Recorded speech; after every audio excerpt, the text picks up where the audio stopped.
James Gordon Bentley, you have been tried for murder. Abigail McGinty was found by the baker on the floor of her sitting room with extensive wounds to the head. Her house in Broad Hinney evinced no sign of forced entry. All the police surgeon was able to ascertain was that she'd been hit with a sharp, heavy implement, probably sometime the night before. You, Bentley, were suspected from the very beginning. You knew where she kept her money. You'd recently lost your employment. And then the investigating officer, Superintendent Spence, found £60 in legal tender under a stone by the garden path. So you had the motive and you had the opportunity. Will the defendant please rise? How do you find the defendant? We find the defendant guilty. James Gordon Bentley. For the premeditated murder of Abigail McGinty, I sentence you to be taken from here to a place of execution, there to be hanged by the neck until you are dead.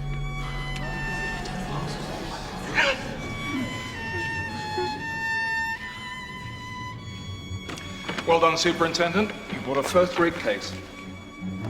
There was never much doubt about the outcome, but I don't think he did it. He was just a lad from the village. I dare say to the jury, Bentley looked like a murderer. He's a bit unappealing, a bit shifty, but in my experience, your actual murderers tend to look, well, cocky. Not this little fellow. Something in my water says he just isn't the murdering type. Which is why I've come to you. I can't shake off this feeling that I've sent an innocent man to the gallows. Pale ale, sir. Will that be acceptable? Marvellous, thanks. A creme de menthe, sir. Merci, Georges. But this man, he had a trial that was fair. I'd say so. He had a decent counsel. So according to the law, this James Bentley, he has nothing to complain of. If he's hanged for something he didn't do, he's got something to complain of. But your job, it is over. Yes. They put me on a fraud case. I'm off to Glasgow. It's a very fraudulent place, Glasgow. So what is it that you suggest? I wondered if you'd look into it. You perceive things in, pardon me, a funny kind of way. You might find something I've missed. But it's the devil of an imposition to ask you to... You know what is the biggest problem of my life? No. An abundance of leisure. I will look into this for you, Superintendent, with great joy. But what if I discover that James Bentley is guilty after all? I'll put his head in the noose myself.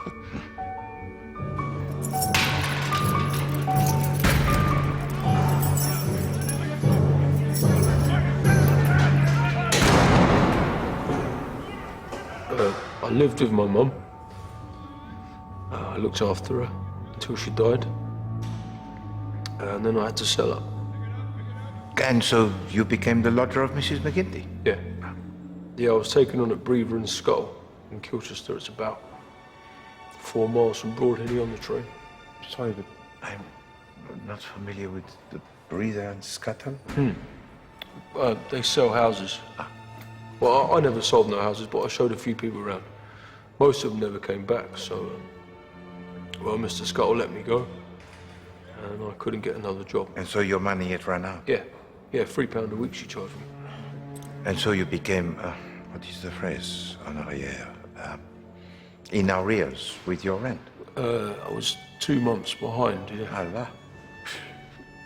Well, So tell me, if you please, what were you doing on the night Mrs. McGinty died?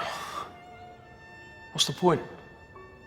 For the chop? No. If you have the fresh evidence, you can still lodge an appeal.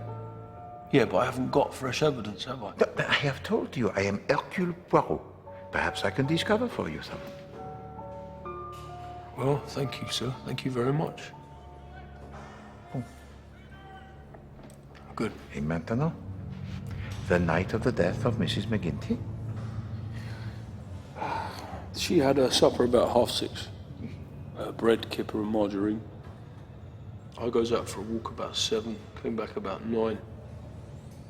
Go straight to bed. Next morning, there she is, dead. That's it. How did you feel at that moment? Well, I hadn't had any breakfast, so I was starving.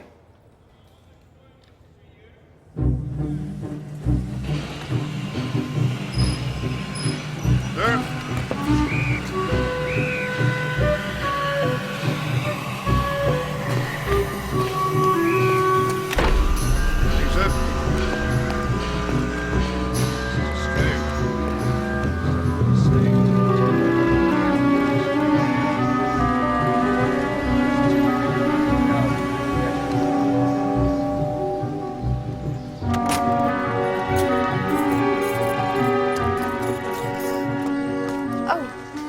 So sorry, we've just closed. Oh. If you're looking for a property, I'm sure Mr. Scuttle can see you tomorrow. Oh, no, mademoiselle. Thank you.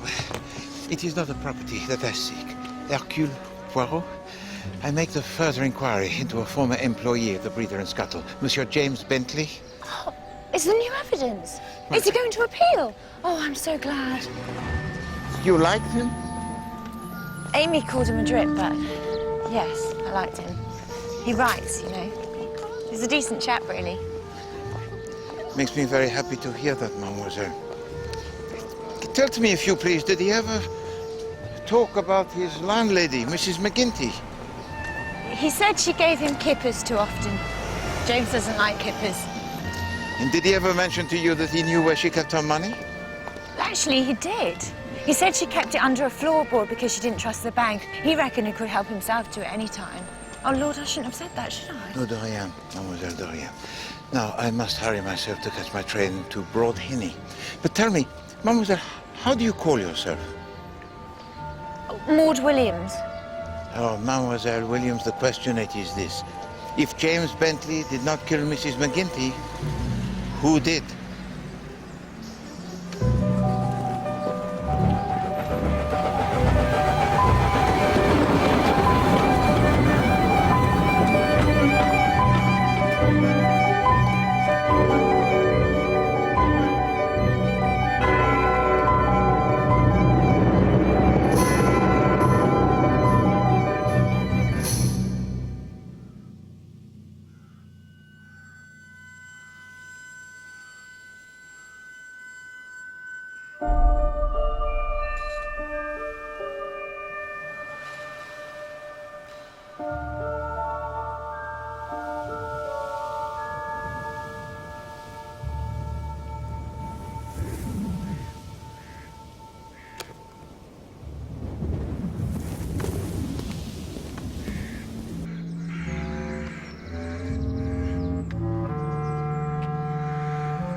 I hope you'll be comfortable, Mr. Poirot. If there's anything you'd like to change, please say so. And the only thing I would change, madame, were it within my power, would be to provide you with a suitable domestic. I know. It's a terrible bother. We had a really good daily, but she was murdered. Just my luck. Right. She came every Monday, every Thursday, regular as clockwork. Why, the bloody geese in the hall, Maureen. Ah, hello. Monsieur? New PG. I hope you enjoy your stay. It's a decent part of the world. Our terms are weekly in advance, if you don't mind.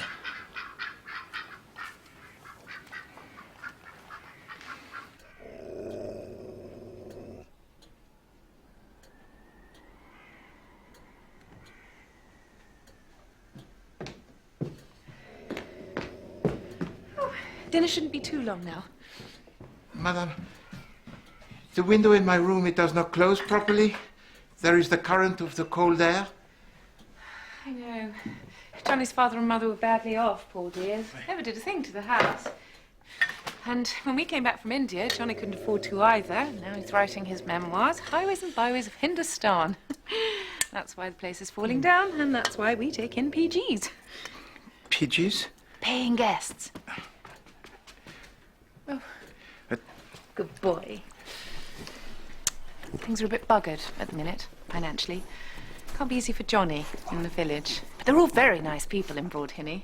I say, do you mind me slicing these in here? The smell in the kitchen is just completely unacceptable. Not at all, madame. Perhaps I should tell you a little bit more about myself. Huh? I am a detective. Are you? Oui, oui. Oh. Hercule Poirot, the most famous detective in the world. And I am here to investigate the murder of Mrs. Mcginty. Ouch. Ooh. Ow. Madam, you will forgive me, but I do not think that tonight I will require the dinner.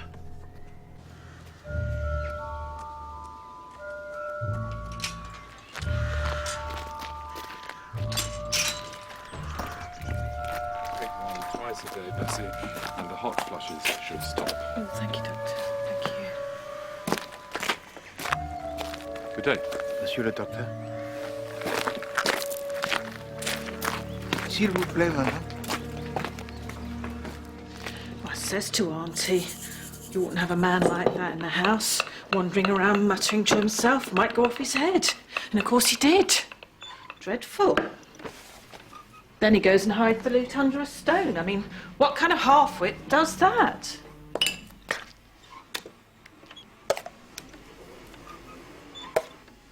If you please, may I ask of you some questions about your auntie? Oh, she's dead, poor soul. She was 64. My uncle died young of pneumonia, so Auntie goes out as a char lady. There's plenty of rich people hereabouts who don't know how to mop their own floors. And your auntie, did she live in this house for long? Oh, forever. And you, Madame Birch? We were lucky to get this. It's got a garden. Oh, so your auntie left to you this house in her will? Don't say we wanted her money, the little bit she had. Don't think we wanted the house either. But you're not going to say no, are you, if you inherit? What did auntie like? Oh, normal things, you know, knitting, cats and dogs. She loved her Sunday papers, all the film stars and that. Tea? Merci.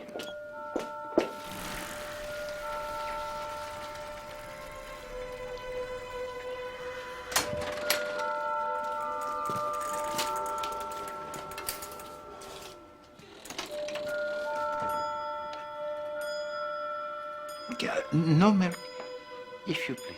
No milk? You foreigners are fussy, aren't you? But we should... Merci, madame.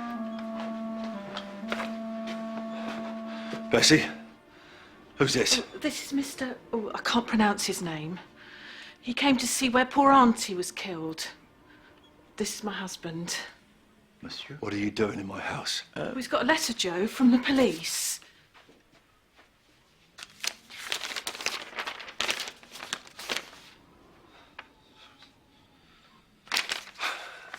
It's like I told your superintendent. We was at the cinema in Kilchester. That's 3 mile from Drymouth, 4 mile from here. But you travel by the train? No, mate, can't afford it. We travel by bike, don't we, Bessie? Well, I don't travel at all.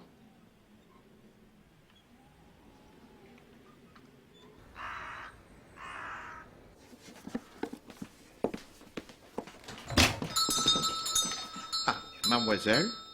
How can I help you, sir? I am Hercule Poirot.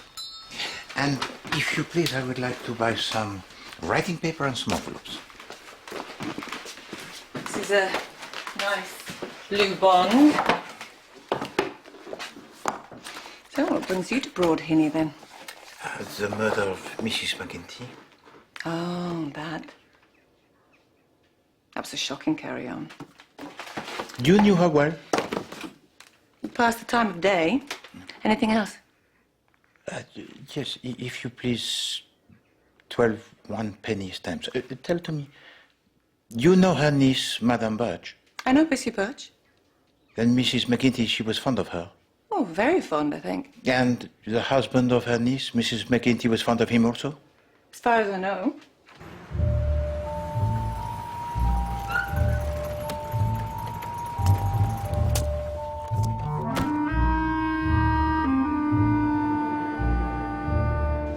And when did you last see Mrs. Mcginty?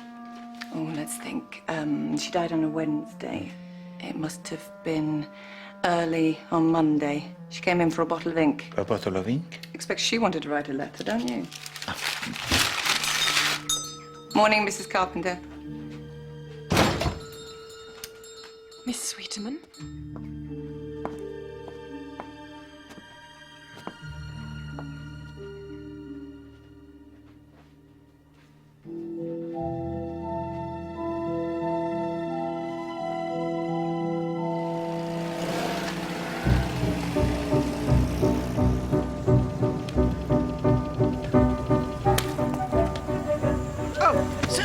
Sorry. Good gracious, it's you, Monsieur. Madame Oliver, but what are you... I'm so sorry. But what was it? It's only an apple core, it won't do you any harm. What are you doing here in the sticks? You don't live here, do you? No. No, you live in that awful modernist place in town. So it's a murder. Right. Not my hostess, I hope. Well, who is your hostess? She lives somewhere around here. A place called the Burnhams. Any idea where it is? Chap called Robin Upward. Supposed to be dramatizing one of my books. Oh, félicitations, madame! To have a work performed on the stage. Super! Oh, turn to the right. Who's been killed this time? An elderly child lady. A young man, he has been convicted and sentenced to hang. But he didn't do it? And you know who did? Oh, splendid. I do not know who did it. I'm not even convinced that the young man, he is innocent. Men are so slow. I'll soon tell you who did it. A woman's intuition, that's what you need. Now, if a woman were head of Scotland Yard, well...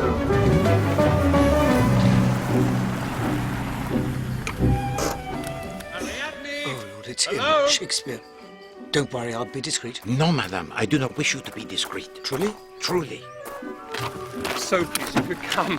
Just had the most fantastic idea for the denouement. Have you? Yes. Good. Robin, this is Monsieur Poirot. But delighted. Enchanté, monsieur. Come on, let's have a drink. I'm extremely pleased to meet you, Mrs. Oliver. Robin's told me so much about you. I've read all your books. This is an old friend of mine, Monsieur Hercule Poirot. Madame. We met in the village, just by chance. Robin. Yes, Madame. Get some drinks, get cigarettes. Yes, of course. Are you an author too, Monsieur Poirot?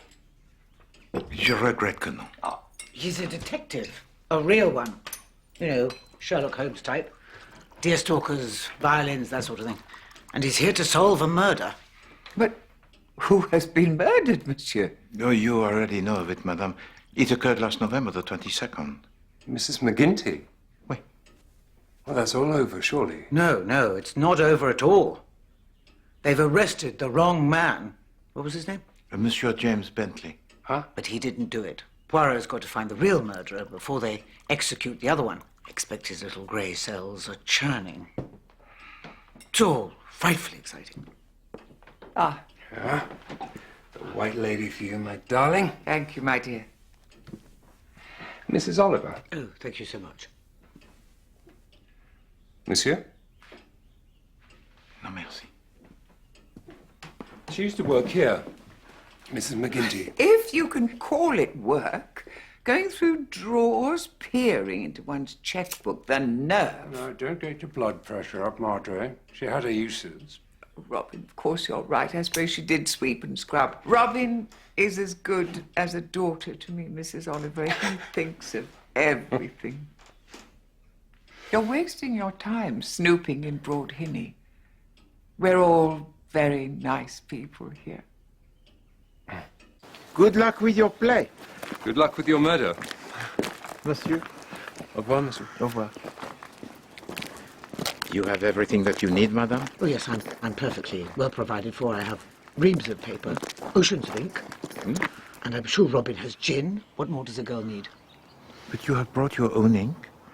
Always do. Who'd be without ink? Madame.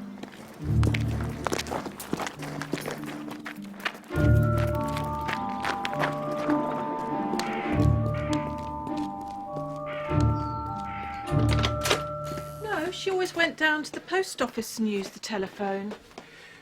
So she never wrote to you at all? No, Auntie didn't hold with writing letters. But if someone wrote to her, she would write back. I suppose, but who'd write to her, though? Well, most of the furniture we sold, the police kept some things, but everything else... No, madame, please, allow me to help you. Everything else is in here.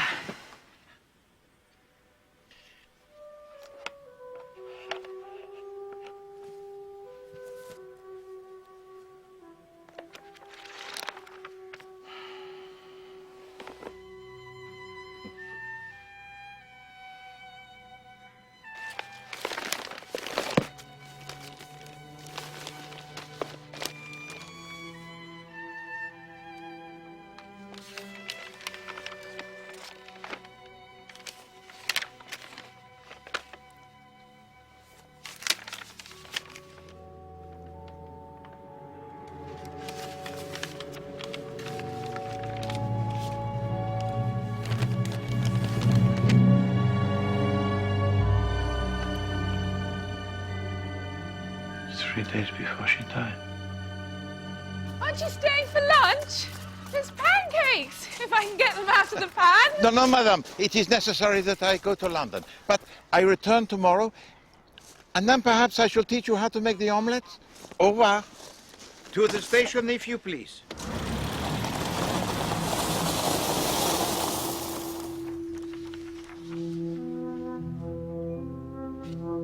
The Sunday Comet, November 19th. Eva Kane. Her kindly relatives in the New World offered her a home after Craig was sentenced. Changing her name, the pitiful girl, seduced by a cold-blooded murderer, left these shores forever. My daughter shall grow up happy and innocent, she said. Her life shall not be tainted by the past.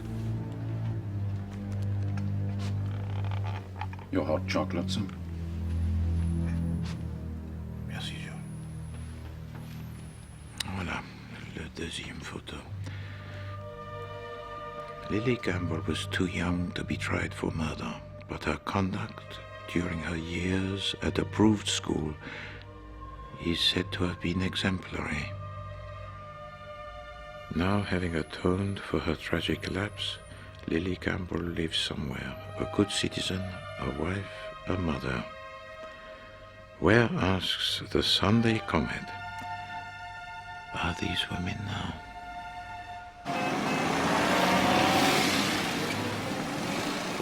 Mademoiselle Horsford, after writing an article such as this, do you often receive the letters? Oh, sure, you bet. Some people have nothing more constructive to do than write letters. Look, let's make this snappy, can we? Wait, mademoiselle, I will endeavor to be snappy. Tell to me, do you remember receiving a letter from a Mrs. Mcginty of Broad Hinny? Mcginty. I remember the name. Conked on the head by the lodger, right?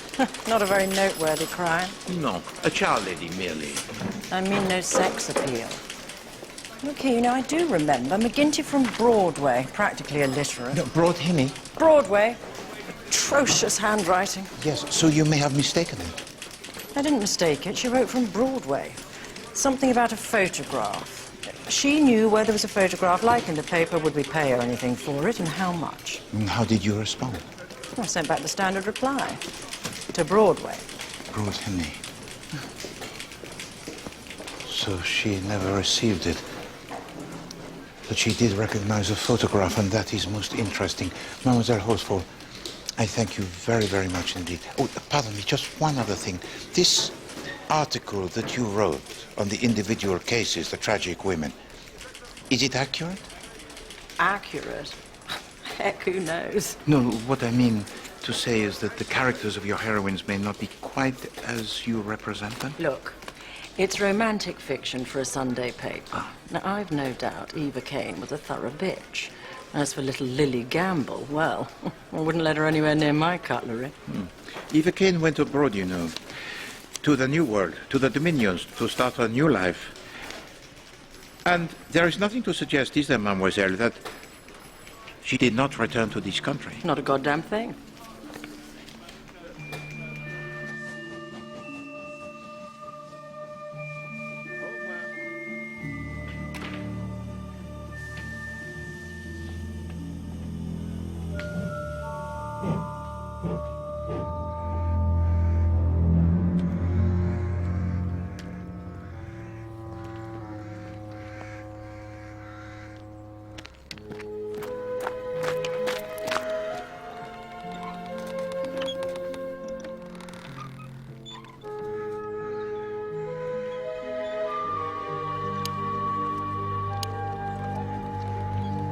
The incomparable Hercule Poirot. Monsieur le Docteur. Well, this is an honor. Have we crime in our midst? My wife will want to know. No, I seek fresh evidence in the Mcginty case, and I understand that she was employed here. Would you say that she was a person who was truthful? Truthful? What do you mean, truthful? Well, I mean truthful in the way most people mean truthful. If she were to tell you something, was she likely to be telling the truth? Well, I really couldn't say. You'd have to ask Mrs. Scott, the housekeeper. Oh, you employ a housekeeper as well? Yes. Mrs. Scott's knees aren't very good. We just had Mcginty for scrubbing the kitchen floors, that sort of thing, blacking the grates. She was an excellent worker.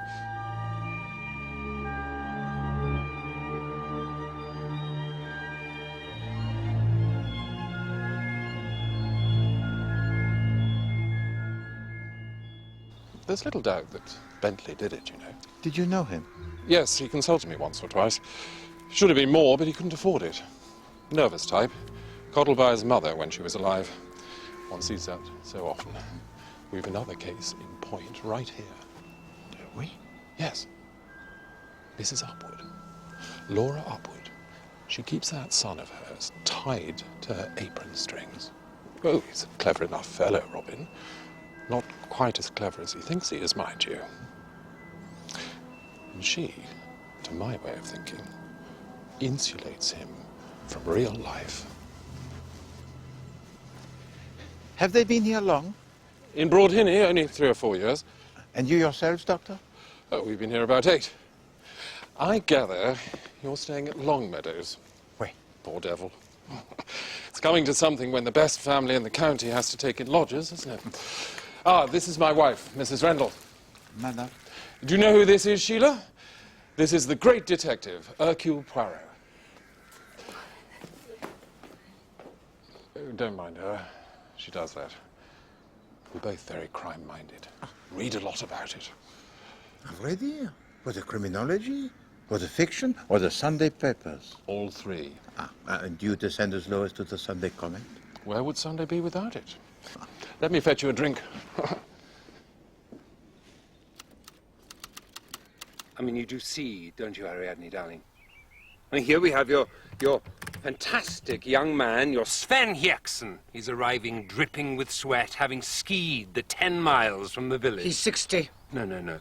I see him more as 35. But I've been writing books about him for 30 years, and he was at least 35 in the first one. Ariadne, darling, if he's 60, then how can we have any sexual tension between him and your young girl, your Ingrid? I mean, that would just make him a dirty old man. Certainly would. Well, then he can't be 60, he must be 35. But all the people who've read my books know how old Look, he is. Ariadne, darling, I have explained this several times now. It's not a book, it's a play. We must have some sexual tension between Sven and Ingrid. You know how it is. They're antagonistic at first, but secretly they like each other until finally... Sven Hjerksen never cared for women. What? Oh, no, Ariadne, you can't make him a pansy. I mean, he's an outdoor sort of chap. He skis. He does not ski. He's 60. I have to go for a walk.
hell do you want? Excusez-moi, Madame Carpenter. I don't require any cleaning fluids. Go away. No, if you please. Hercule Poirot.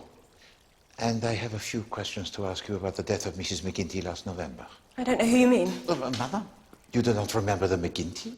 No, I don't. Now be off. But you surely remember her murder? Or is the murder of servants so common in this place that you do not even notice it? Oh, the murder. Yes, of course. I'd forgotten the old woman's name. Even though she worked for you here in this house? She didn't. I wasn't living here then. Mr. Carpenter and I were only married 3 months ago. But she did work for you on Fridays, when you were Mrs. Selkirk and lived in Rose Cottage. If you know the answers to everything, I don't see why you bother asking questions. She was only a stupid old charwoman. Kept her money under the floorboards, for pity's sake. And somebody murdered her for it. Like an item in the Sunday papers. Ah, the Sunday papers. Wait. Like the Sunday Comet. Do you take the Sunday Comet, madame? We take the Observer and the Sunday Times. Well, I recommend the Sunday Comet for the photographs, if for nothing else. Guy! Foreigner. I think he's press. He's been asking questions about that horrid murder last year, some old char. Do you remember? I hate things like that, really. Look here, have you been annoying my wife? No, monsieur. Simply I make the fresh inquiry into the circumstances of the death of Mrs. Mcginty, and all I'm... God. Quiet, Eve. Monsieur, she came to you on Wednesdays. Wednesday was the day of her death. So she was here on that day? I'm spectacularly busy. I'm running for Parliament, don't you know? I really don't have time for all this. Monsieur, all I want to know is if she said something to you on that day that caught your attention. Did she talk very much? Yeah, gosh, she talked all the time. That class of person always does. And doesn't exactly listen. Anyway, she didn't know she was going to be murdered, did she? So what does it matter? Such a brutal crime. Meat chopper. The police never found the murder weapon, madame. Oh, we all know it was a meat chopper. Bentley must have, I don't know, hidden it somewhere. In the same way as he has hidden her money under a stone? I don't quite see what you're driving at. She was just an old biddy from the village. A frightful liar, too. That is interesting. Eve. What lies did she tell, madame? Stupid things. About people, things that aren't true. Eve, be quiet. You're not really a journalist, are you? Monsieur, I... Croft!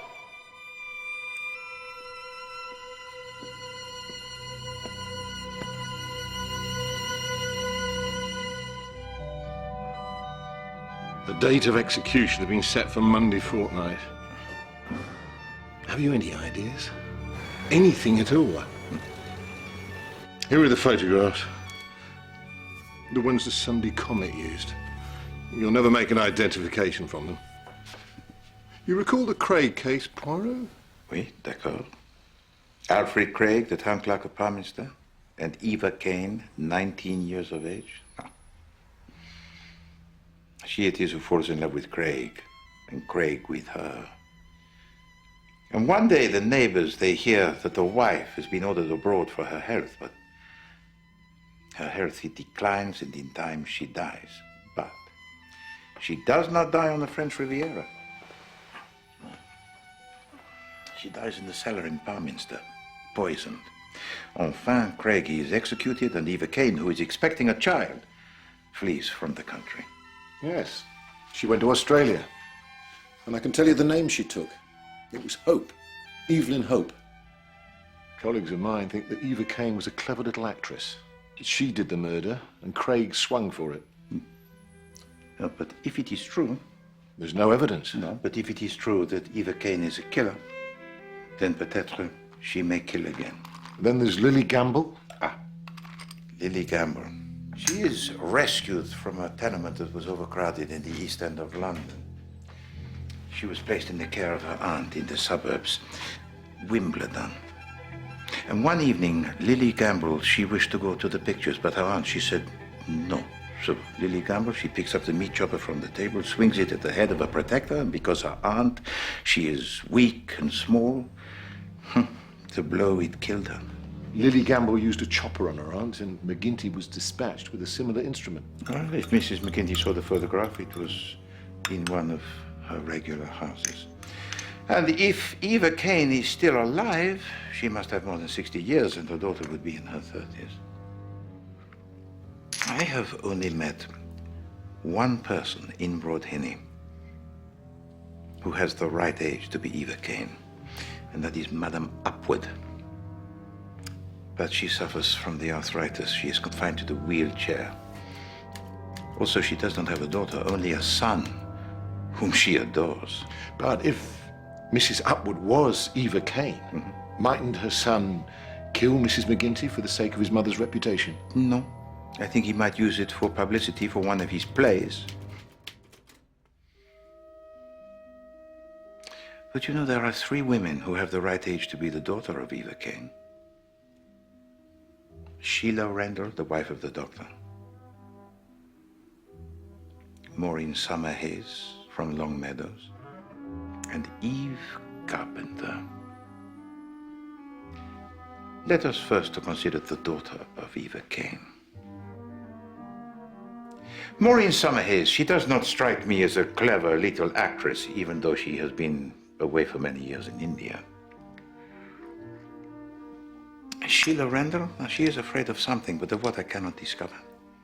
But Eve Carpenter, a woman who wears the maquillage, the makeup, most expensive, married to a man with the ambitions political, who has a great sense of his own importance. And there is also something else about Eve Carpenter.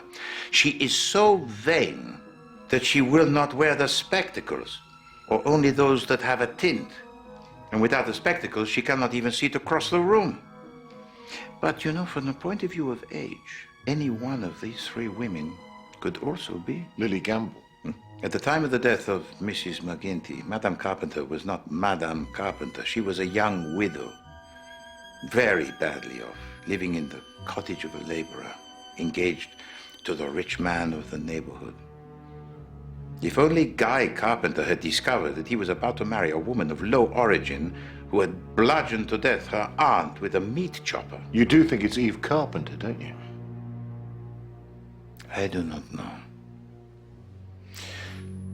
Peut-être she has the skeletons in the armoire. Mais, certain, there must be some reason that she tells to me that Mrs. McGinty was a liar. The whole thing's damn thin. Does anyone really commit murder for the reasons we've been considering? Now, the passion for respectability, it is very strong, Superintendent. These are not artists or bohemians. No, very nice people live in Broadhenny. They tell to me so themselves.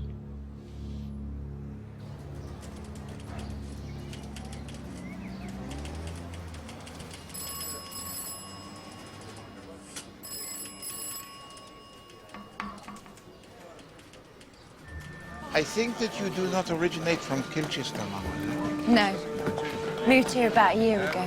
Was in London before that. Tired of it. Tired of London? May I ask what was your employment? I worked in publicity. And now you work for the Breeder and Scuttle?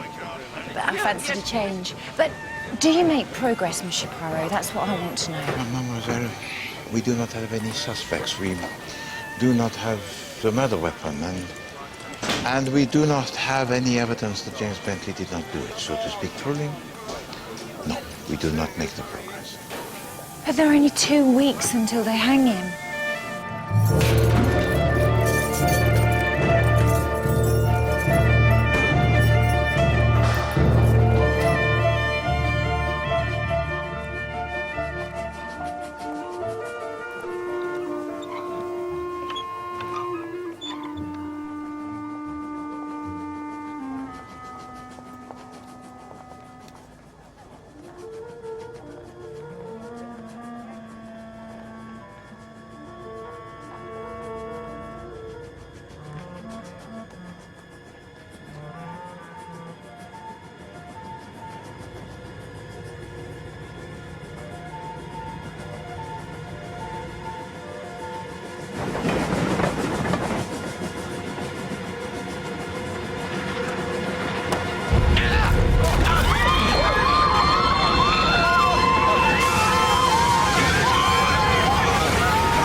very much, Sergeant. More places.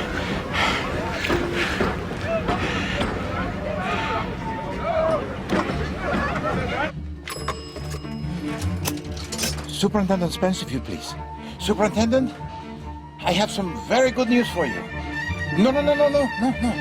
It is that someone has attempted to kill me.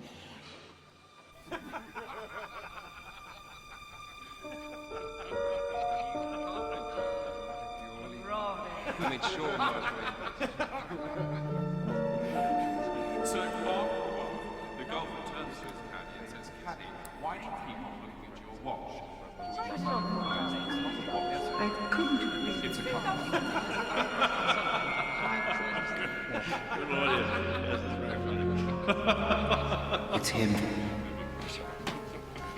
It's him. I've had a look at everybody, and it's him. It's always the doctor. Thank you so much for coming to my little soirée, Monsieur Poirot. Madame. I wish I could have found some more intellectual company for you both. She's not as bad as she makes out, in my opinion. If only she'd make a little more effort, she'd be up on the pins in no time. She lets young Robbie do everything. I hear she gets about when she wants to.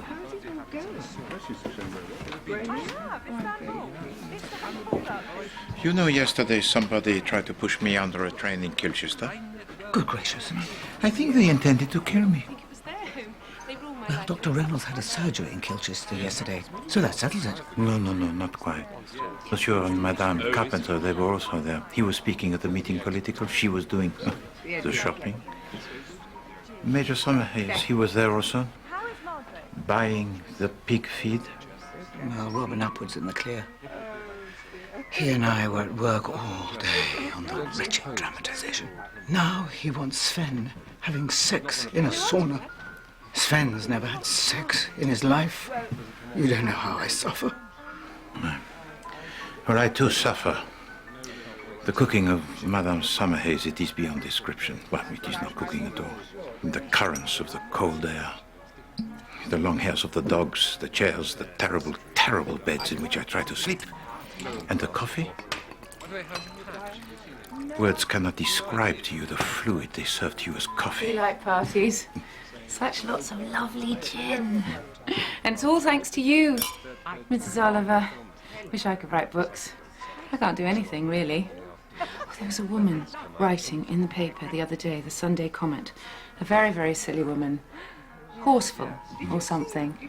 She was asking whether it's better to let your child be adopted and have every advantage. Every advantage.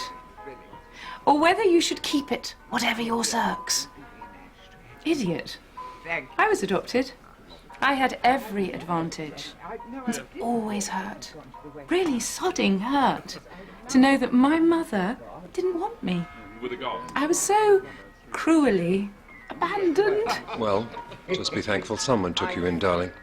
It's cold out there. Well, I wouldn't give up my children, if I had any, for all the advantages in the world. Come along, old girl. I feel so alone. I feel so alone. Let's get you around then. No. So, Monsieur Poirot,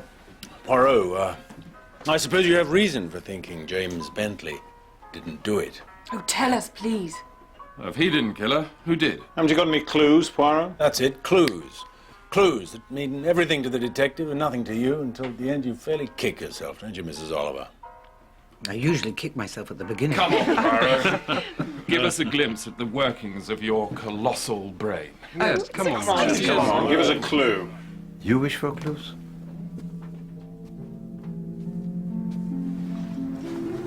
Voila! Heavens. Oh. Good Lord. Is that it? What frightful frumps. Who are they? Who's that awful child? My dear, that hat. But why are they clues? Who are they? You do not recognize these photographs? Recognize? You do not, shall I say, remember having seen one of these photographs before? No. Madame Carpenter? Madame Rendell?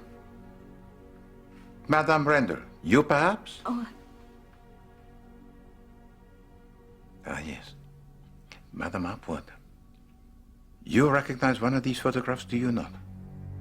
Yes, I think so. Which one?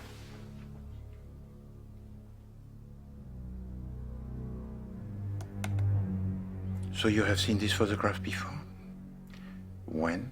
Oh, I can't... Shh, Audrey. Quite recently.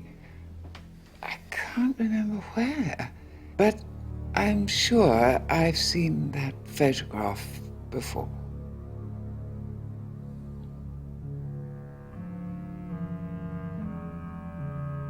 Mrs. Mcginty also recognized the photograph, and now Mrs. Mcginty, she is dead. You must tell me anything you know, madam. Anything at all. You are a woman who is secretive, madam. When I come to a decision, I act. Knowledge is power. Power must only be used for the right ends. You'll excuse my suggesting that you don't perhaps appreciate the pattern of our English country life. In other words, you say to me that you are only a damn foreigner, huh? Be careful, madame. There is danger.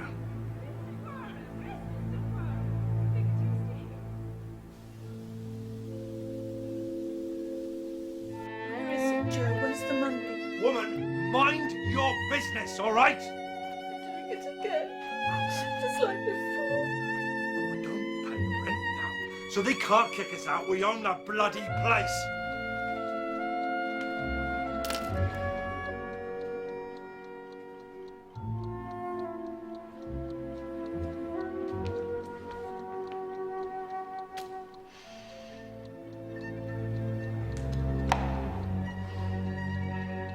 I think I'll smoke. Good night.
It's the telephone for you.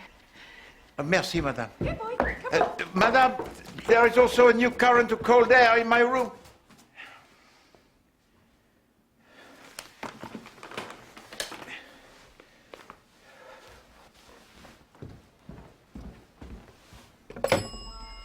Hercule Poirot? I've got another theory.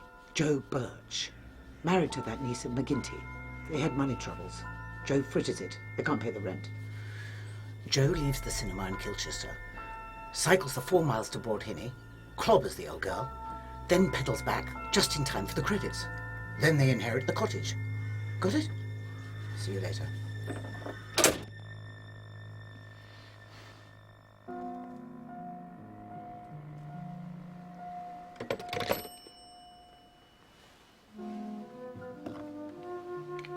Here, boy, come on. Where have you got to? Come on. S'il vous plaît, madame. What is this utensil? Oh, you found that, have you? Where? It's a sugar cutter, or sugar hammer, or something. Chopping up sugar. It's rather fun, isn't it? Oh, my head. You brought it back perhaps from India? Oh, no. We bought this at the jumble sale at Christmas. It came from Baghdad. At least that's what Sheila Rendell said, in one of her more loquacious moments. Merci, madame.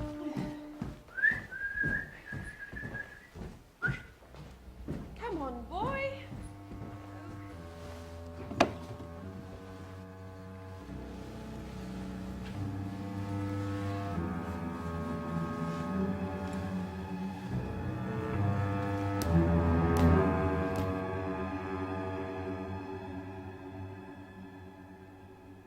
A sugar hammer? Oui, madame. It is an instrument of brass with a handle of wood, and there is on it a bird, and there is also inlaid the stones, blue and red.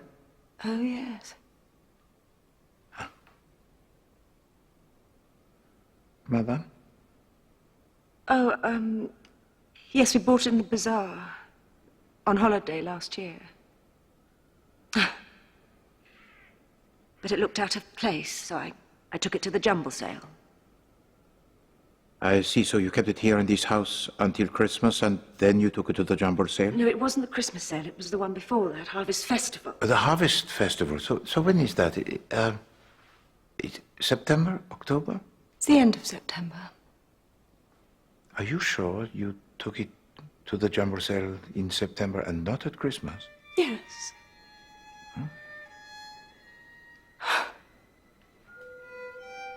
Why are you really here in Broadhemmy? To inquire into the death of Mrs. Mcginty. Nonsense. It's absurd. No one believes that for a moment. She was a child. Look, I know what you're actually after. And it's not true. None of it's true. He wouldn't. I just know. Madame. And you a professional, a so-called professional, who I'd have thought it beneath your dignity to come down here and hound a man, to harry him. Like a dog, like a beagle. It's the most... Madame, Those please, letters were written by cowards. Cowards and liars. Traitors. Filth. Don't you believe a word? Madame!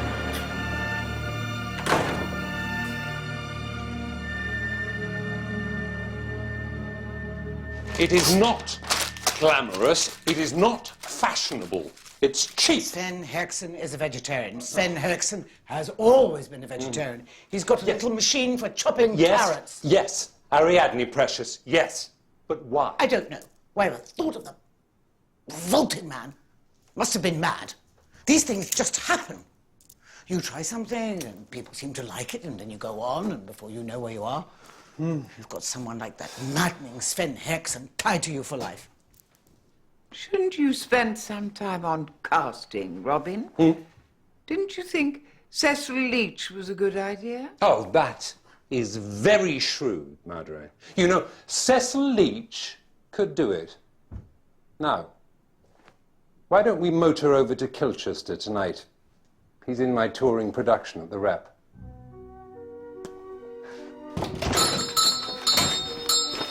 To London, if you please. Express. Oh, Scotland Yard. Wait. Fancy. Mademoiselle Sweetie Man, from your accent, I suspect that you are not from these parts. No, I'm a blow-in. You're... So, may I ask where the wind it has blown you from? I grew up abroad. Never mind where. Hello, Joe. Monsieur?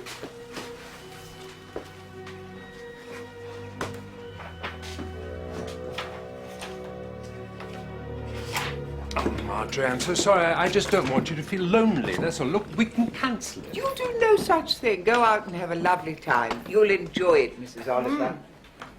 If I'm lonely, I'll ring up one of the neighbours. Well, if you're sure. Of course I'm sure. Good night, sweetheart. Good night. Good night. Good night. Madame, hang on a minute. Sorry, darling. Oh, almost forgot your coffee. Now, are you sure you're going to be all right, precious? I'll be fine.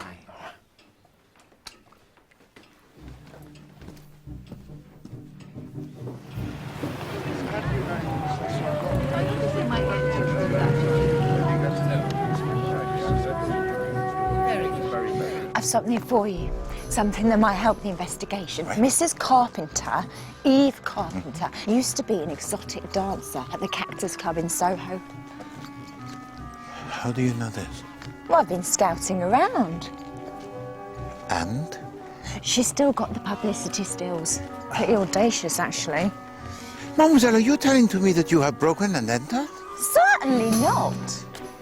I was conducting a survey for the Estate Agents Guild. I simply asked the burghers of Broadhilly if I might peep inside their lovely homes. They invariably give me a tour. I also noticed something at Dr. Rendell's house. His wife was... Dinner!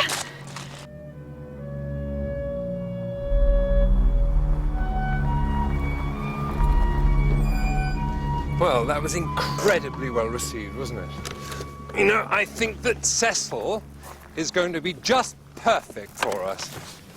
Look, let me sign your program. Oh, this is so kind of you. Pleasure. There you are. Marvellous. I'll just put the car away. Jolly good. We're home, Mrs. Upwood. It's terribly sad. But he's ever so talented, I suppose. Well, I'm going to bed.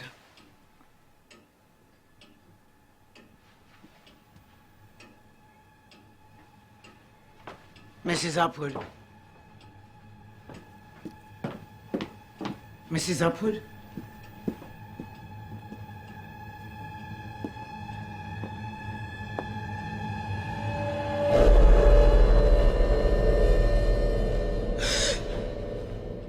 Neat, quick, efficient. The thuggies did it that way in India. Victim doesn't cry out or struggle. Pressure on the carotid artery. I wager it was someone she knew. They had a coffee together. There are no prints on the cup, but there's lipstick, look. And there was a strong smell of scent. Very expensive scent. You say Mrs. Upwood recognised one of your photographs? So many think of murder as a game. It is not a game. I told this to her, but she would not listen.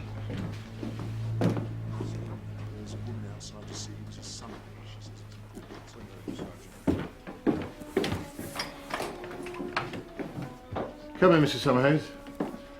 I think you know these people. Yes. So, I was here last night. at what time? I don't know. She telephoned me. She was lonely. Well, she spoke to Johnny, actually. Hello. Come and have coffee, she said. Well, Johnny was working, as usual, and their coffee's a lot better than ours, so... So you had coffee with her? I rang the bell. But nobody answered. I called out, but there's no answer. You've hit the bullseye with that sugar hammer thing. People don't realise that even a microscopic amount of blood will show up under analysis nowadays. And it fits the head wound rather snugly. Please to have a look at this, Superintendent. Marine life of the Great Barrier Reef. It has some illustrations that are splendid, but please to take a look at the flyleaf. Evelyn Hope. Eva Kane. But how did you... The Great Barrier Reef, mon ami. It is situated where? Australia. Mrs. Upwood. You have not told me, madame, about your visit to Kilchester. It was like going to see his family. He's more at home in the theatre than he is at home. And yet he has feelings so strong for his mother and cares for her so diligently. Yes. So perhaps he made to her the telephone call that evening. To his mother? Oh, yes, absolutely. Indeed. At what time? About 7:15, I suppose, just before we got to the theatre. And how was Madame Upwood? Then, no, she was fine. You know, it's not very nice to discover a body. No. I shall have to write a lot less screaming in future.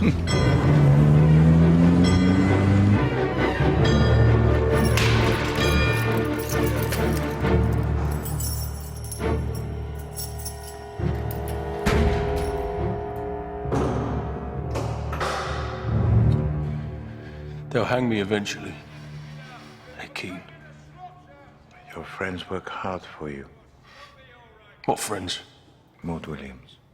What's it got to do with her? She is convinced that you are not guilty. Ma foi. Is it a crime to like a pretty girl? Tell to me. We went for a walk together once. It was nice. She's nice. I liked her hair. She had lovely dark hair. And her clothes, you know. Mother's are old-fashioned, but hers were nice. And she's kind. So she came to Borotini? Yes, on a estate agent business. And you took her to the pictures or perhaps a mirror? No. No, sir, I didn't have any money. We just walked. Bumped into that writer chap. Mr. Upwood? Maud said I should talk to him about my poems. Poems?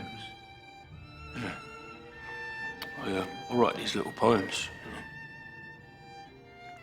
She asked for his autograph. She said he was famous. Robin Upwood? That's him, yeah. Well, Maud said I could be famous one day if I stick at it. And this was just a little while before Mrs. Mcginty was killed? Yeah, it was on a Monday. She died on Wednesday. So, I wish to ask you something else, Monsieur Bentley. Mrs. Mcginty, she took the Sunday Comment, huh? That's right. Did you ever read her Sunday Comment? No. I was brought up to believe it was trash. So you did not see it that week? No. And Mrs. Mcginty, did she speak of anything that she read that Sunday? Oh, she did, yeah. Yeah, she was full of it. She went on and on. All right, now this is very important, so please to be careful. What did she say? It was about some ancient murder case. Craig? Maybe not. Conway? No, I can't recall. She said someone connected with it is living in Broadhenny now. Did she say who? Well, it was his mother, wasn't it? Whose? The chap we were just talking about, the writer chap. Madame Upwood? Yeah, I think so. Or was it someone else? I wasn't really listening to her. It is disheartening to reflect, monsieur, that if you are hanged, it is because you do not pay the proper attention to the people with whom you converse. I don't want to be hanged, sir. I haven't done anything. It's my mind, it wanders, all right? Just do what you can. Please. Why, Superintendent, should a woman keep a photograph of herself when she is young? Vanity. Why? So she has been a pretty girl, so she keeps a photograph of herself to remind her what a pretty girl she used to be, when the mirror, it says to her things most distressing? If Eve Carpenter or Sheila Randall, both women who are most attractive, had a photograph such as this, I think they would tear it into pieces very quickly for fear someone should see it. No. Your reason of vanity we may discuss. Let us take another reason. Sentiment. The memory of someone you love? Did anybody love Lily Gamble at that age? Or surely the whole point about Lily Gamble is that she was a child that was not loved. This child of the slums. So I conclude it was not sentiment either. Look here, Poirot. What you're saying is that nobody would have kept that photo. Exactement, mon ami. But someone did. Mrs. Upwood admitted she'd seen it. But had she? Dash it all, Poirot. You said she had. Yes, but I believe that she was lying. She noticed the photograph, yes, but she pointed to the other one. For to create a screen of smoke. Why? Was she being blackmailed? She was a wealthy woman. No, Madame Upwood had seen something. She intends contacting the person concerned at the first opportunity. And the first opportunity was when Robin Upwood went to the theater. Hercule Poirot.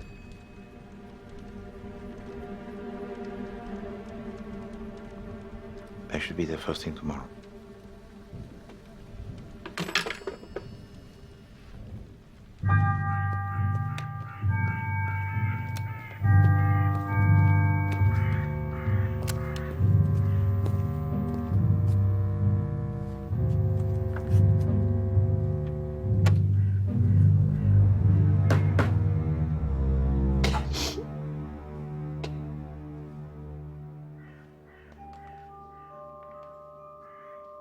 I know I shouldn't. But I do. He's just too persuasive. He asks me and I can't say no. Mademoiselle, sweetie, ma'am, it is vital that you tell to Poirot who he is.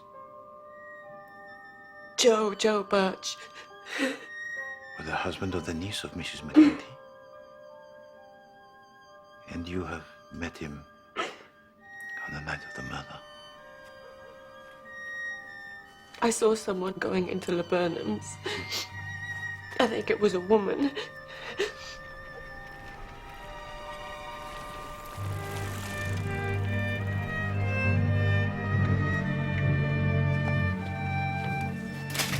Sorry I'm late, sweetheart.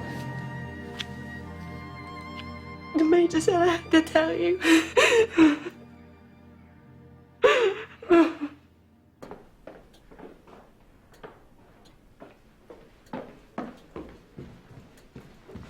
Mr. Upwood, your play, it goes well?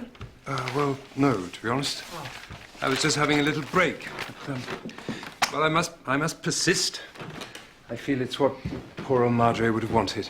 Oh, by the way, I hope my typing's not too noisy for you. Pardon? My typing. I hope it's not too noisy. No. Just I can't stay at Laburnum's on my own. Where is it? What is it you look for, madame? It's the Ministry of Agriculture form about the bloody pig. Got it.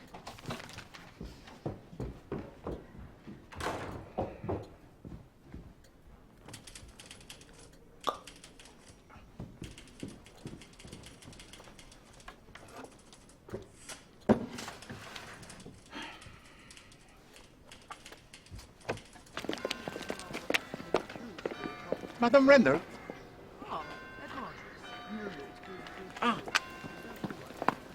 S'il vous plaît, madame, may I ask you something?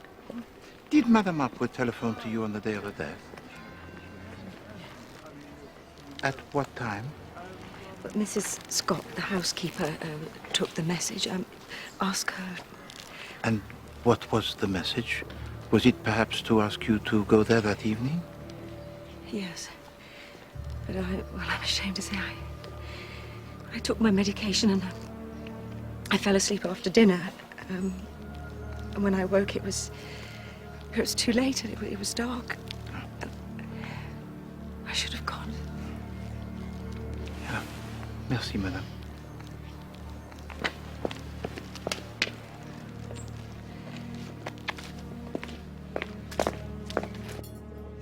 Doesn't this take the pressure off James? He can't have killed Mrs. Upwood. He's in prison.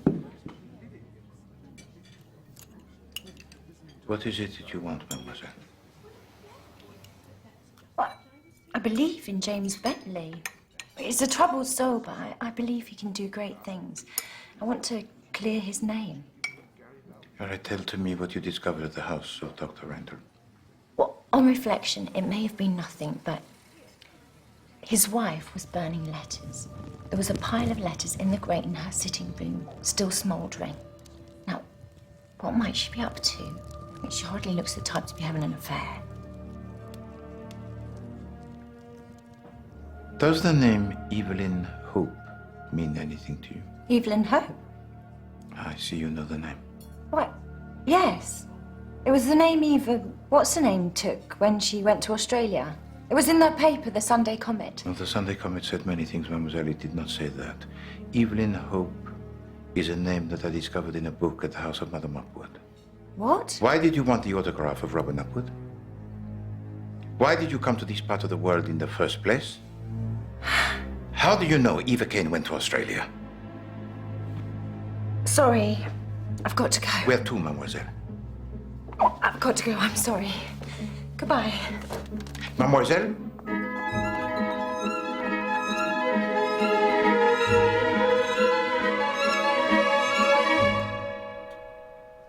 I'll pay you whatever you want. You're a private investigator, aren't you? I'll pay you whatever you ask. Get the police off my back. They think I killed the Upwood woman. And did you, madame? No. I was at home listening to the radio. Guy was at a meeting. Croft took the message from Mrs. Upwood asking me to go down and see her. Did you go? Why the hell should I? Damn dreary old woman. Thought she was a bloody movie star. Why do you not wear your spectacles, madame? Oh, I do sometimes. I had to as a child. Also the plate for the teeth? Yes. I was a sad little thing. Oh, I'm sure your mother, she did not think so. I couldn't tell you. She left pretty sharpish. What the hell are we talking about anyway? Will you take the job? Je regrette que non, madame. Question of money, is it? How much? That is your great mistake, madame. To think always in terms of the question of money. Scissors.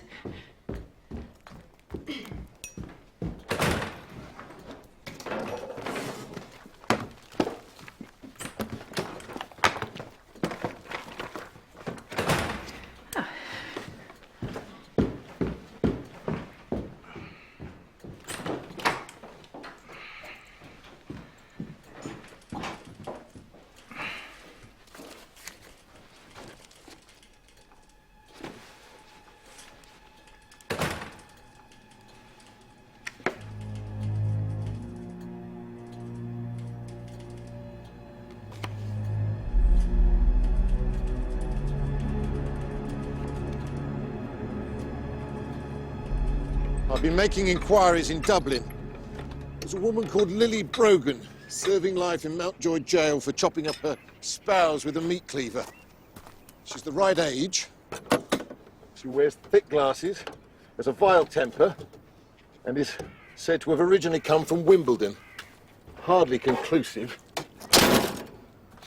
Fix. So this woman in Dublin, she could be Lily Gamble? Yes. Which leaves us with Evelyn Hope, formerly Eva Kane, who reportedly died in Australia 20 years ago. Eva Kane was the governess to the Craig family, n'est-ce pas? Yes. And where there is a governess, il y a des enfants? Is it children? Yes, two. They went to live with relatives when the mother was killed. Mm-hmm. Wait one little minute. Confirm for me this, mon cher Spence. Eva Kane leaves the country before Craig he is executed, c'est vrai? Yes. And at this time she is expecting a child? Yes, like it said in the paper. Bon Dieu. How stupid is Poirot! Do you know, mon ami, what is a secret polichinelle? I don't speak foreign, Poirot. Ah. Then quickly, Superintendent, into the car, vite!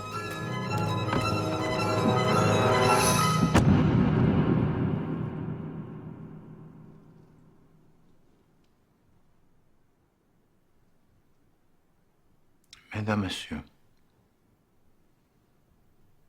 I will not make for you the history that is long and complicated. But it is necessary that I should start at the very beginning. Mrs. Abigail Mcginty, a woman who is simple, hard-working, down on her knees, scrubbing your floor. Alas, Mrs. Mcginty, she is killed. And the young man, James Bentley, he is tried and convicted. But my dear friend, Superintendent Spence from Scotland Yard, had doubts that Bentley was truly guilty. And so he approached me, Hercule Poirot, to confirm his suspicions or not, as the case may be. And so the first question for Poirot to ask it is this. Why did Mrs. Mcginty die? By now you know about the photograph that was published in the Sunday Comet, right? Well, Mrs. Mcginty has recognized one of those photographs. In fact, James Bentley told me so himself that she saw this photograph at the house of Madame Upwood. But when I produced my two photographs, voila, at her house that night, Madame Upwood pointed to the photograph of the child killer, Lily Gamble. But Madame Upwood pointed to the wrong photograph quite deliberately, to shake me from the scent. But one person was not deceived.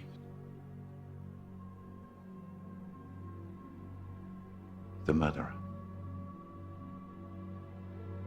And here I will not beat around the shrubbery. The photograph that Madame Upwood recognized was the other one. That of Eva Kane, the accomplice in the Craig murder case. In the following evening, Madame Upwood, she is killed. But before she died, 3 women received a telephone call. Madame Eve Carpenter, Madame Sheila Rendell, Madame Maureen Summerhays. We must now look to them. Now, Madame Upwood made this call herself, asking each of these women to come and see her that evening. Now, had these women anything in common? Well, nothing, it would seem, except their age. Each has the right age to be the daughter of Eva Kane. But when these summonses were received, what actually occurred? Madame Summerhays went to the Laburnums. Mrs. Upwood? She could not make herself heard, and so she departed.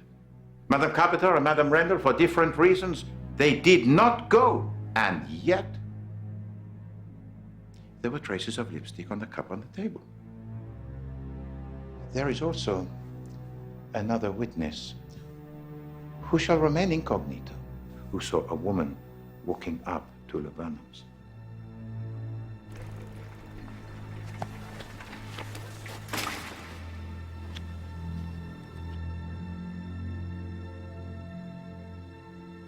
You'll see we have the evidence of a scent. Scent that is strong, exotic, expensive, and exactly the same as is used by you, Madame Carpenter. I never went near the place.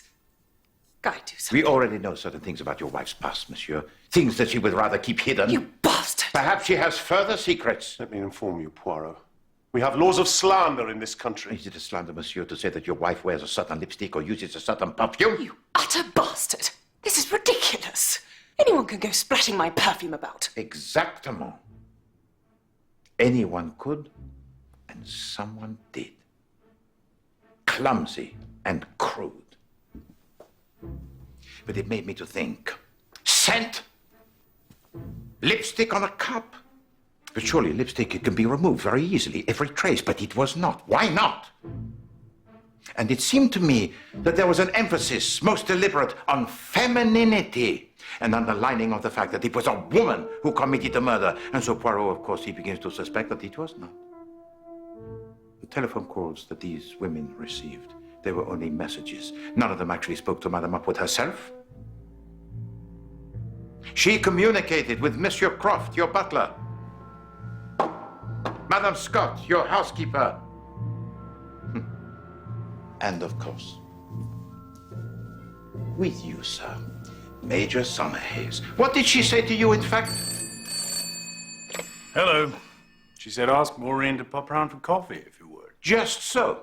Just so? What are you implying? No, nothing, monsieur. It's just that, did she sound to you normal, or was she under any stress? Well, I wasn't really listening, damn it. Put the receiver down and called for my wife. I was hard at work on my book. But I suppose her voice sounded strained. Do you think someone forced her to do it? I only know, monsieur, that someone was most anxious to involve a woman. Any woman. I ask myself, why? And the only answer, it seemed to me, could be this. That it was not a woman who killed Madame Upwood, but a man. And so we arrived to here. A man killed Madame Upwood. And from the evidence that we now have, it is conclusive that this same man killed Mrs. Mcginty. But what kind of man? A man they knew? A man to whom they would open the door? A man who would, how do you say, pop around? By foot? By car?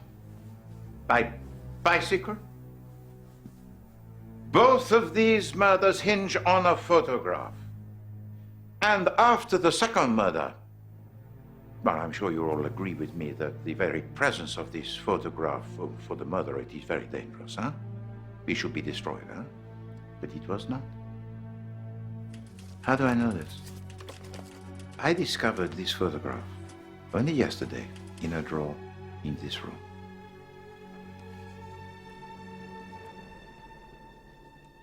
Eva Kane. And on the reverse,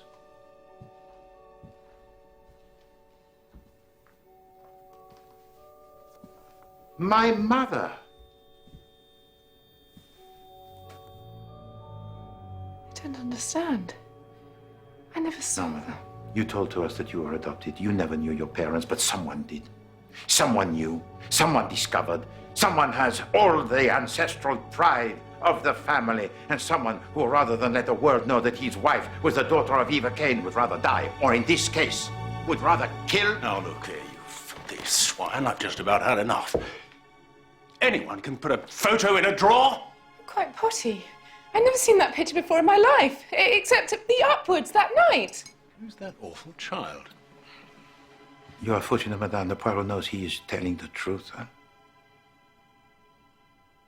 Because this photograph had been placed in this drawer only a little while before I found it. How do I know this? Because I replaced the contents of this drawer earlier, and it was not there then. So it must have been placed there during that interval.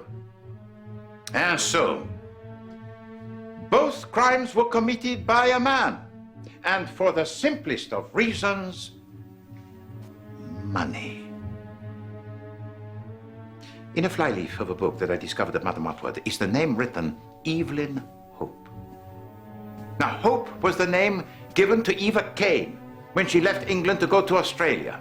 But if her real name was Evelyn, then it is quite natural to suspect that she would give this name to her child. After all, Evelyn is a name that can be given to a man as well as to a woman. But why did we suspect that the child of Eva Kane was a girl? Because the Sunday Comet, it told us so. In an article written by Mademoiselle Pamela Horsfall.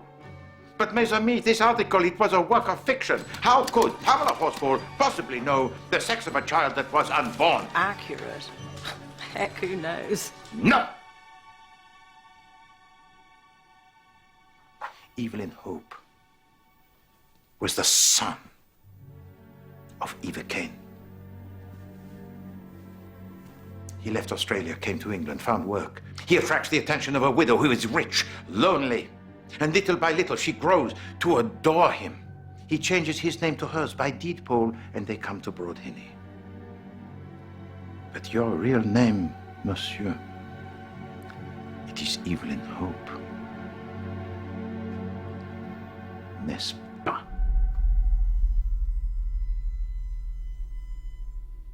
What are you talking about? The name Evelyn Hope that I discovered in the flyleaf of the book, monsieur, it is in your handwriting. As are the words, my mother, on the back of this photograph. And it was this photograph that Mrs. Mcginty found when she was tidying your room. She assumed that it was the photograph of Laura Upwood when she was young.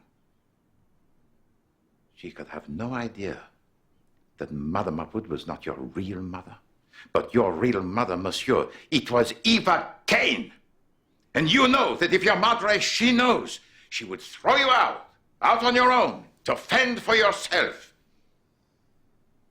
It is not easy to make a living as a playwright, monsieur, without the help of a generous banker. So Mrs. Mcginty, she is silenced. You ridiculous little man. Where do you get these absurd ideas from? I will tell it to you. You know, from the beginning, I thought that there was something unnatural at the Laburnums. Your attitude to Laura Upwood, monsieur, it was not the attitude of a son to a mother. It was rather the attitude of a protégé to a patron. And Laura Upwood, even though she adores you, she treats you as an object of luxury for which she has bought and paid. Oh, but all goes well, huh? For Robin Upwood. Soudainement, here's the successful playwright. Until comes along the Mcginty. What are you to do? You steal the sugar hammer from the summer haze. Well, you can steal anything from the summer haze. You drive your car to her cottage. Mrs. Mcginty, she is expecting le petit cadeau, hein? The little present. Perhaps even the payoff. Instead, you smash in her skull. Next, you fake a burglary. You mean Monsieur James Bentley to be fingered. Well, you met him only a few days before. You found him to be a man of little intelligence, so he will discover the body, he will panic, he will incriminate himself. Et voila, he does. He is tried and convicted. And all goes well. Until I produce my 2 photographs at the house that night. And at that very moment, you know that your mother, as she knows.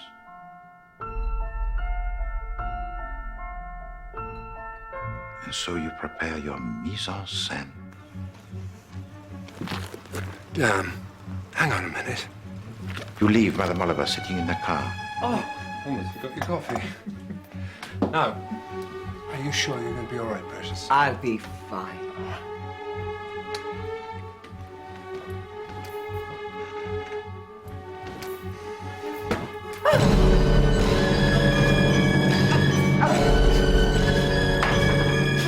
And you kill her. And the murder, it takes a matter of seconds. And now to make it look as though a woman committed a crime, you smear the cup with lipstick. Lipstick that you had taken from the handbag of Madame Carpenter. You even brought along a bottle of her scent, most favorite. Now, for the final act of incriminating a woman, you make a telephone call to your mother on your way to the theater with Madame Oliver from Kilchester. Is that not right, Monsieur? Yes! Yes, I did, and she was fine. Now that is enough!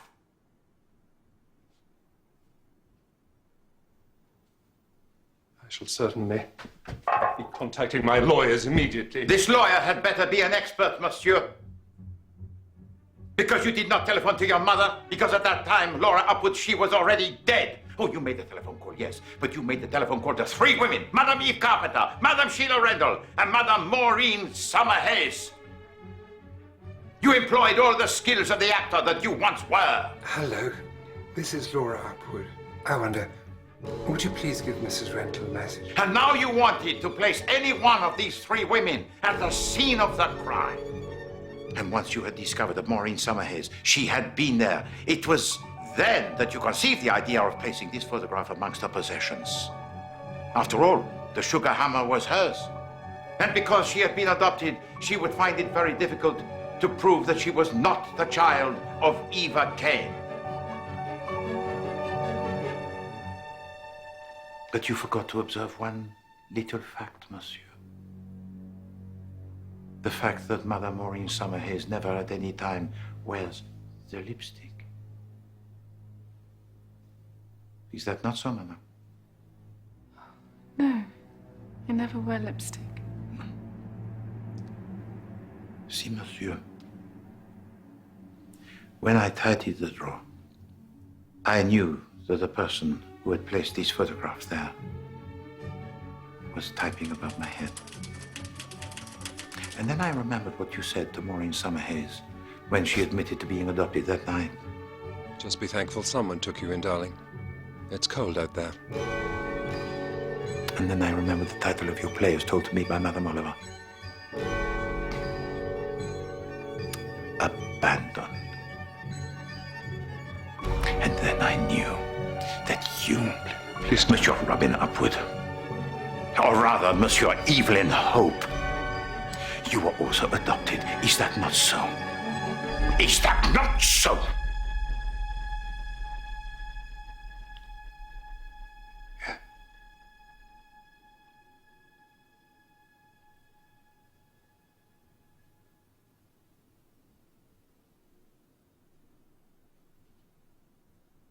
Yeah.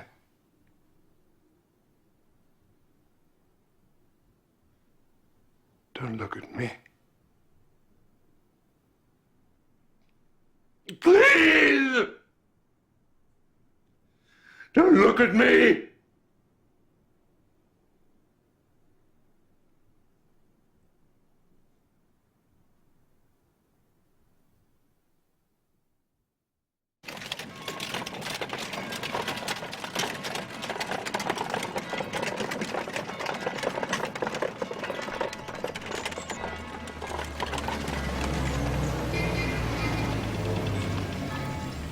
Hello there. Not late, am I? We said 4 o'clock, didn't we? I believe we said 3 o'clock, madam. Oh, well, never mind. So, was Robin upward whilst I was sitting in the car? I must confess I'm astonished. I was certain it was the doctor or Joe Birch. But I am afraid, madame, that your female intuition, it has taken the day off. Nonsense. My mind was on other things, that's all. But I am so sorry that your play would not now be written. You could be sorry if you like, Poirot. Personally, I'm overjoyed. Now, hop in. I'll take you back to London. Oh, I'll just move these. Give you some room.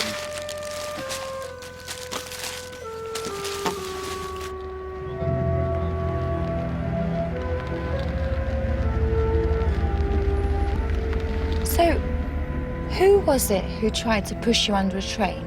Robin Upward? No. Let me explain it to you. Over a period of years in the town of Stoke-on-Trent, a number of people who are terminally ill are assisted in their suicides by taking drugs that are prescribed by a local doctor. A crime, mercy killing. Dr. Rendell? Oui, d'accord. Enfin, the gossips, they begin to write letters of malice, hein? But I could not find any evidence that the doctor benefited financially. But the tongues, they will flap, n'est-ce pas? The doctor has a wife with a neurosis, so they have begun a new life in Broad Henny.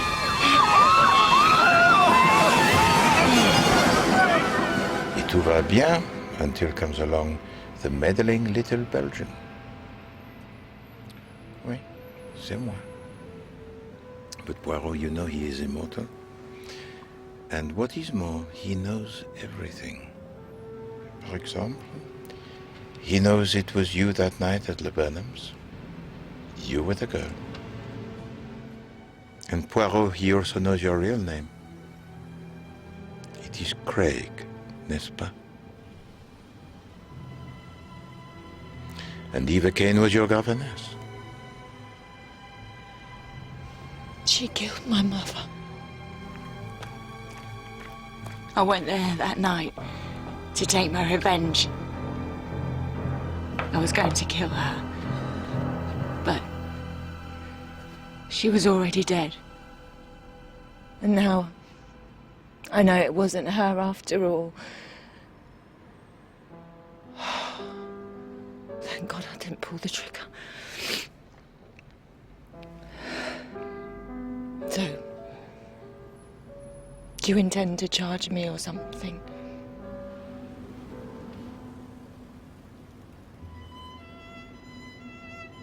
It is time to go.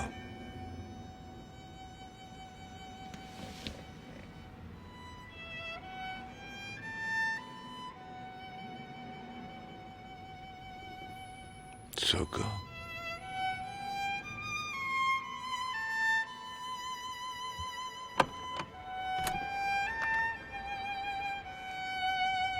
Bonne chance.